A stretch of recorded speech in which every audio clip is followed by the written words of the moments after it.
It's funny because you are the very first person to say that. Almost every discussion I have focuses around the women and bigamy, and that was sort of intentional. I felt that I had known two heroic women in my grandmother who the world will never know about, unheralded, silently doing their thing. I finished your book last night. I'm still in your world, and it's surreal to be here talking to you while all your characters are still playing around in my head. How many people have you killed? Every chapter is someone dying. Did you plan this in the beginning? Okay, fine. I have Jojo, he's going to die. Baby Nin, he's going to die. Did you just kind of figure that out right from the beginning, or did it just happen? It felt quite organic, but I think I was being true to the times. I'm describing the era between 1900 and 1977. Both my grandmothers lost, one to typhoid fever, one to rabies. So, this kind of death and loss was fairly common. It was not an exceptional thing. And perhaps as a physician, I'm just much more aware of the fact that we are mortal. Life is a terminal condition. It's true of us too, by the way. I have to say, we're all living with this terminal illness, so to speak, which is what makes every moment, this moment with you, so precious. I was looking at, all the way that you were writing this is it's also very lyrical. So I wanted to understand a little bit about your process. I'm going to probably disappoint you because I'm one of these writers who really doesn't know the whole story. I want to, especially with this book. I really wanted to be much more efficient than I'd been with my previous book. So I mapped out the whole plot on this whiteboard. I like to draw. I think very visually. I wish I could be the kind of writer that really knew the whole story. John Irving, who has been a wonderful mentor and friend to me, John will say, "You have to know the whole story," and he does before he writes. And he has said to me, he says, if you don't know all the book, how do you know what to hide, when to bring it up? And if you're just making it up as you go along, Abraham, then you are just an ordinary liar. You're just making this up. But I think that, there is a point several years into the book, in my case, where I finally do know the whole story. And then it's just beautiful. You've been writing this story for a long, long period. You said that you got to know these people, but isn't some of this based on your relatives and your grandma and and your mother? So how much of this did you have to sort of manipulate into fiction? I was in India every summer at my grandparents' house, but I'm not I'm not a fluent reader of Malayalam. When I start to speak it, people immediately know that I'm probably not, someone who was born in Kerala. So I had a hesitation, and but my mother, when she was 70, was asked by my niece, and she said, Dea said to my mother, Amachi, what was it like when you were 5 years old? And my mother, by then, the life she'd had compared to ours, I think it just makes me so much in awe. Can you imagine a single woman in a sari after independence taking off, answering an ad for a teaching position in Africa, sight unseen, doesn't even know where Ethiopia is, has to look on a map. So she'd lived in Ethiopia, then taught in New Jersey. So in her 70s, to be asked this question, began to write longhand in a school book. What else? All the anecdotes of her childhood. The document is a treasure. We all loved it. She was also a good artist, so she sketched everything from kitchen implements to how people dressed. And I was busy with other things, but I picked the book up again when Mom was in her 90s, and I just suddenly had this epiphany that this was so rich a place, and the characters, many of whom I knew that she was describing, were so unique that this would be a wonderful setting for a novel. I remember my grandmother also. My grandmother got married when she was 14. My mother got married surprisingly when she was 15, 16 actually. So really young. I mean, it sounds, completely bizarre in today's times. And when I was writing the story about my grandma, she told me about her mother, who, again, a sari-clad woman, got married very young, 14, had a child when she's 15, and the child died, and she started going mad. And then her family threw her out, And then she came back home. They thought she's mad. She was depressed. She met her neighbor. She married him, and they had 11 children together, including my grandma. So when she told me the story, it stayed with me just like this for years and years. And then finally, after she died, I thought that I have to write this story because I'm the last one who remembers. I don't know Wow. if you probably felt the same way, that after Yes. we are gone, who will tell these stories? This world will be lost. And there's something very special, and I can see that in your work as well. I know that everybody loves Amachi, but Philippos was my favorite character. I felt that, again, what we discussed, he would have almost been the antagonist if you had just written him from outside, but you went inside him and we understood him and we understood why he is. He was just a man who was not strong enough for the trajectory fate had put down for him. You know, it's funny because you are the very first person to say that. Almost every discussion I have focuses around the women and bigamachi, and you know that was sort of intentional. I felt that I had known two heroic women in my grandmother who the world will never know about. You know, unheralded, you know, silently doing their thing, suffering great tragedy, but somehow their faith, their rituals kept them going.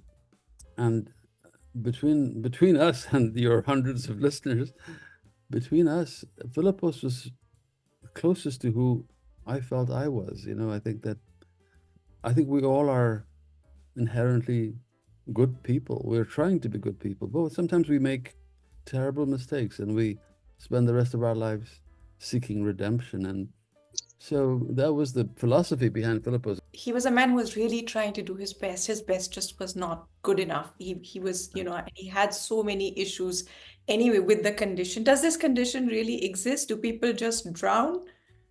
You know, it actually does exist. So, as a longtime teacher of medicine, I sort of keep a number of rare diseases in my back pocket, metaphorically speaking.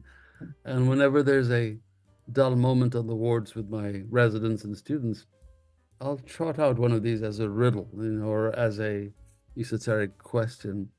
And this is one that had always stuck in my mind. There's a kindred in Pennsylvania, but they probably exist all over the world, where, you know, in a long line of family members had died in the most inauspicious circumstances, in bathtubs, in shallow ponds of water. And it very much exists. And, you know, I sort of took liberties to introduce it to Kerala. But to my great surprise, as this book has gotten better known, I'm actually hearing from geneticists and people telling me that it actually does happen in you know, everywhere. In this book, there are two things that I saw. There was faith and there was science. And there were parallels, faith and science, faith and science. And you're a man of science. What do you feel about faith? You have destiny in this book. You have a lot of religious belief, and there are miracles. As a person, do you really believe in faith or in science or both or what? I'm a physician, and being a physician is very much art and science. You know, there's a very famous quote by William Osler, who's a great figure in American medicine. He would say, it doesn't matter what disease this patient has, it matters what patient has the disease. In other words, you know, for you to be a physician, what really matters is who's this person in front of you and how are they handling this thing and what does it mean to them at this phase in their life. That can almost make the difference between life and death. And so I've always felt that medicine is an art, it's a ministry, many parallels with religion. You have a full-time job and you write. How do you schedule your time? What do you tell people who say, oh, I want to write, I never have time? So some advice to all the people who want to write. Get a good day job, something that you love, because there's nothing worse, I think, than to try and pay all the bills through your writing. I could never have made a living on my writing. It would have been such a struggle. And to have the security of a day job that I love gave me the freedom in the evenings and weekends when I could to work on this thing, and also to be sort of free of the urgency that can make you take shortcuts and do things that you shouldn't do if you're being true to the story. So, I mean, so my advice is you have to have a burning desire to tell this particular story. I never set out to be a writer. I was a sort of a accidental writer. I was living through this extraordinary story in a small town in Tennessee where there was much more HIV than anyone predicted for a small town. And it turned out to be a phenomenon happening in every small town in America. It was about gay men coming back home after decades in the big cities. And they'd gone to the big cities because they wanted to live their lifestyle without being under the close scrutiny of their Yeah. friends and relatives. And I wrote a scientific paper describing this phenomenon of migration. It was, widely cited, but I felt that the language of science didn't begin to capture the heartache of these families, the tragic nature of the voyage, or my own grief, taking care of men who were my age at the time, all of them dying. And that's the moment I became a writer. I think it helps to have this burning desire to tell a story, which is how I began. But then I realized that sort of found it, found that I liked the process, that I had more to say. But more importantly, I realized that even though I wrote that book as nonfiction, I've always loved fiction. I think, like you, I've been a reader, a lifelong reader, and a book is what called me to medicine. So I had this ambition. One day I'd love to write a book like Aerosmith or The Citadel or Of Human Bondage that speaks to a young person and makes them see medicine the way I see it, which is this romantic, passionate pursuit. So I've been forced to sort of write whenever I can. I don't have a ritual. I hate to tell you. I was pleasantly surprised by how much Baby Mole was accepted with her disabilities. Do you think this is how it was back then? I'm sure that it wasn't like that all the time, but I remember visiting a cousin of mine, someone I was very close to, and he tended to always come to my grandparents' house to see us. And one day, for the first time, I was actually walking over through little narrow by lanes in this village to their family house, and I sat down, we were having a chat, and I happened to sort of go around the corner to the kitchen or something, and there on a bench was this, wizened, old, yet little girlish person, singing to herself and playing with a doll. I found it frightening at first. I was a young teen, and then I couldn't really ask anybody. It just felt too rude to say, well, who was that? And I came home and I came to my grandparents' place and asked my mother, and she said, yeah, we're the same age, but born the same year, but she, developed this way. And in retrospect, she clearly had hypothyroidism, which is something now we test for routinely at birth. And that image just never left me. And I must say that she was certainly treated very well in her lifetime. I have an autistic niece, the sister of my other niece, my older brother in Boston, his daughter. And my mother would often say that God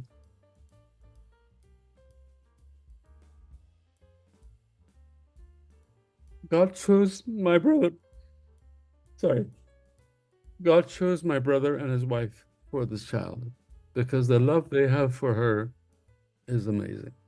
What others might see as a burden, and it is hard, but I hate to imagine how this child would function without those parents. And so, I think that in writing about Baby Mall, Amaya was very much on my mind. Hi, Abraham. I just wanted to say it took me around 4 days to completely finish the book. And it took me around 14 days, I think, to finally get out of the book and the world that you had created. I just wanted to ask, I mean, you were writing this book for so many years. Did you have to do something special to finally detach yourself from Parambil and, move on and come back to reality? During some of the most intense times of the book, I was also an infectious disease physician dealing with COVID in the hospital. Not so much on the front line as seeing death unfold and all the fears, and as you well know. And it was kind of eerie to be writing about life and death in the 1900s, but also to recognize that the emotions are the same. Medicine has changed, but at the end of life, the things you grab onto are your relationships, your family. I mean, nothing else matters. Nothing else that you've ever accomplished is going to give you the kind of comfort you need at the end of life. And the great tragedy of COVID was at the time of their death, so many couldn't even see their loved ones. They couldn't say goodbye. And it was a strange thing to slip back and forth between those worlds. But I actually think that most of us do that at some level. Dr. Verghese, I enjoyed the audiobook so much, and the fact that you used your accent with the names and saying Parambil and Mariama, I feel it added so much flavor. And I was just wondering, when you started reading it out, did you feel like editing it? I literally auditioned for it, and you have to, it's not a given. It's the only book of mine that I've actually read again, because I think every time I pick up one of my books with the intention of going back to read this thing I wrote in '94, I wind up reaching for a pencil automatically because I want to make changes and fixes.